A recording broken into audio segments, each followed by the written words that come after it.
Olá, pessoal! Sejam bem-vindos à série de podcast do canal Ouvindo a História. Meu nome é Darly Milene Souza Oliveira, eu sou aluna do 8º bloco do curso de Licenciatura Plena em História da Universidade Estadual do Piauí, a UESP, e hoje nós vamos falar sobre a importância do Rio Piauí na história de São Raimundo Nonato no século XIX.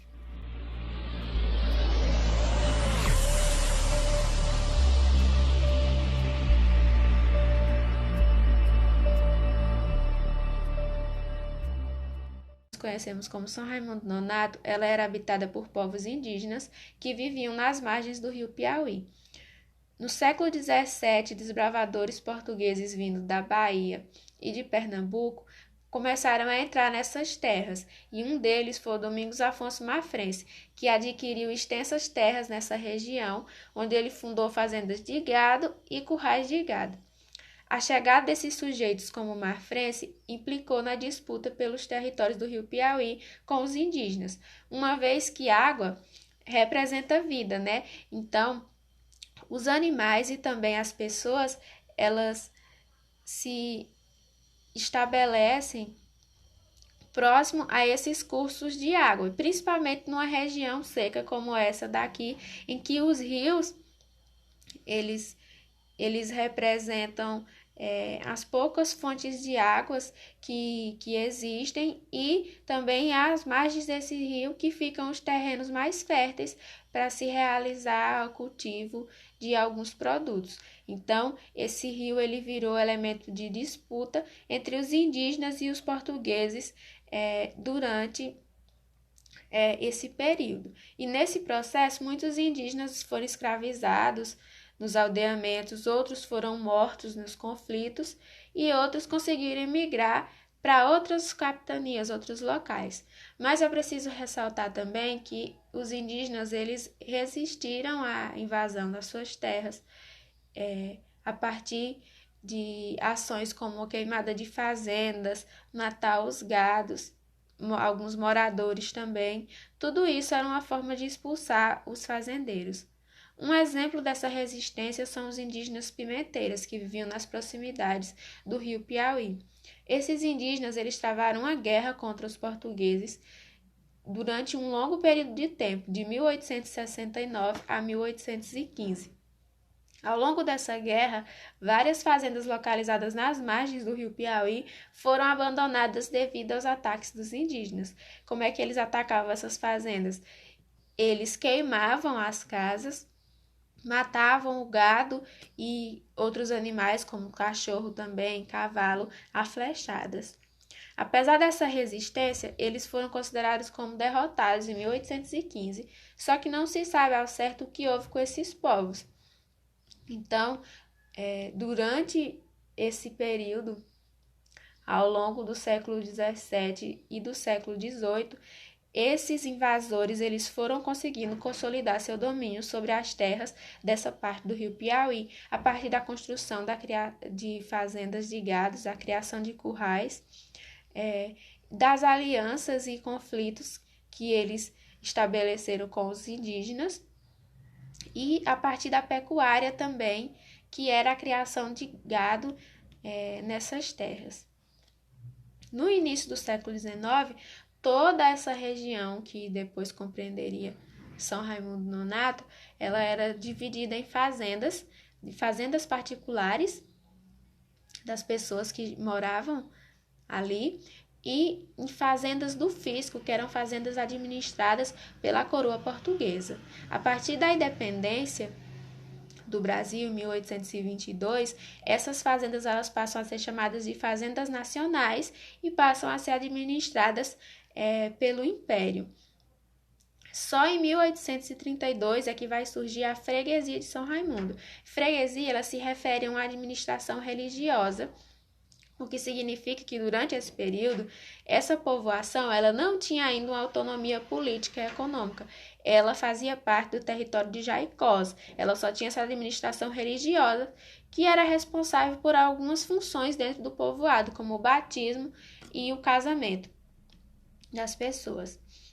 Essa primeira povoação, ela não ficava no mesmo lugar que a cidade está localizada hoje em dia. Ela ficava num lugar chamado Confusões, que também se encontrava nas margens do rio Piauí.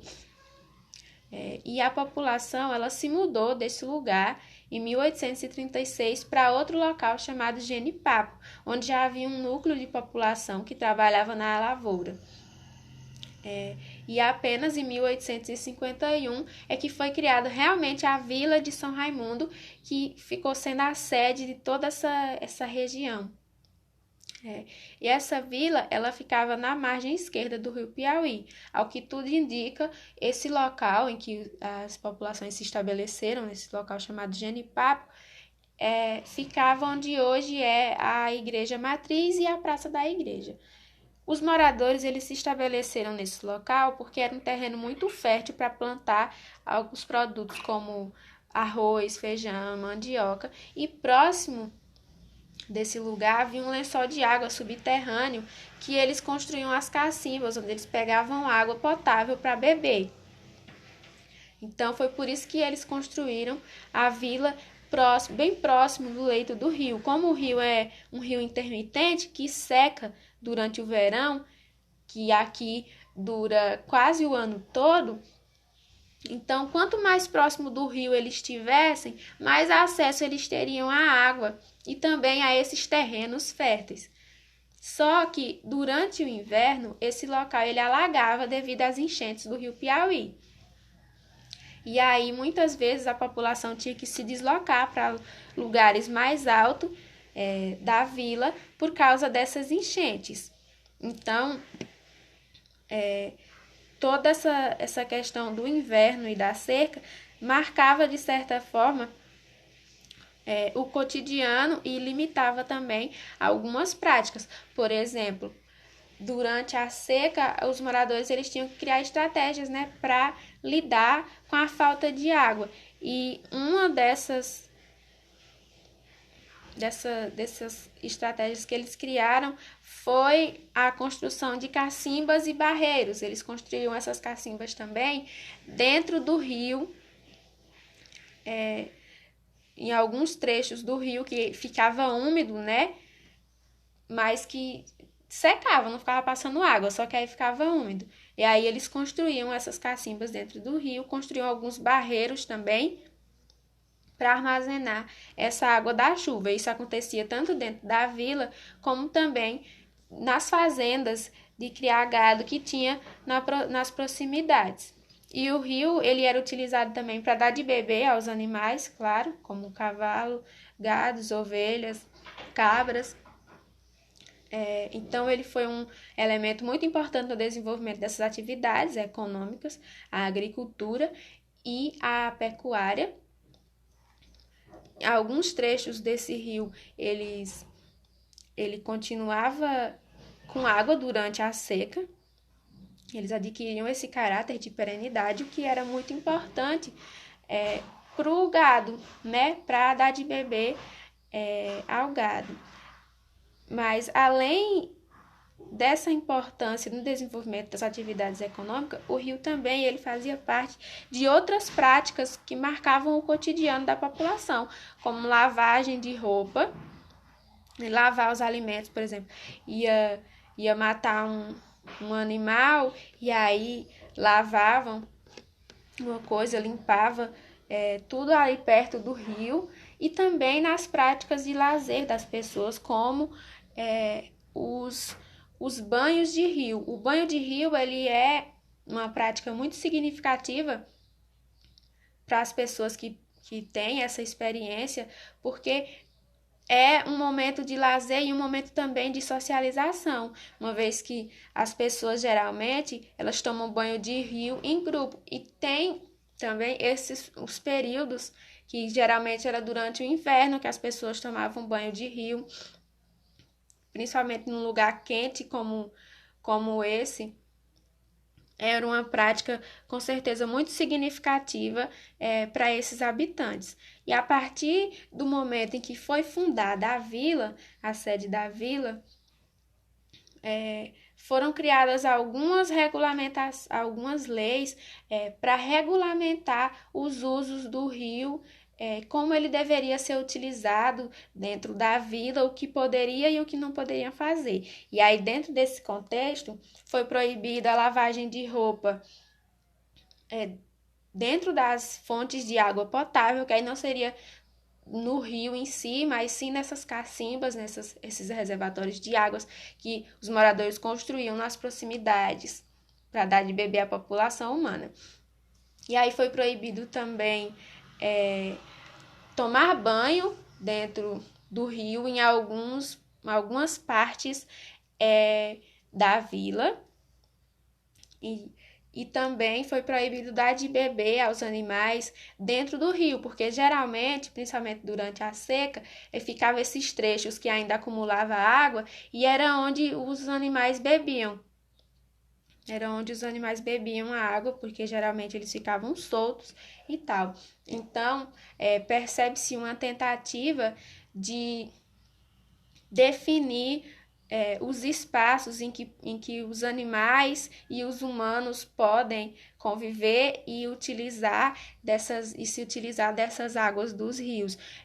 Antes era um espaço habitado e utilizado em comum entre as pessoas e os animais, e eu creio que durante esse período também continuou a ser, porque uma legislação ela não significa que essas práticas deixaram de ocorrer, porque as pessoas podem ter continuado fazendo isso, porque são práticas do cotidiano e costumes são muito difíceis de ser modificados.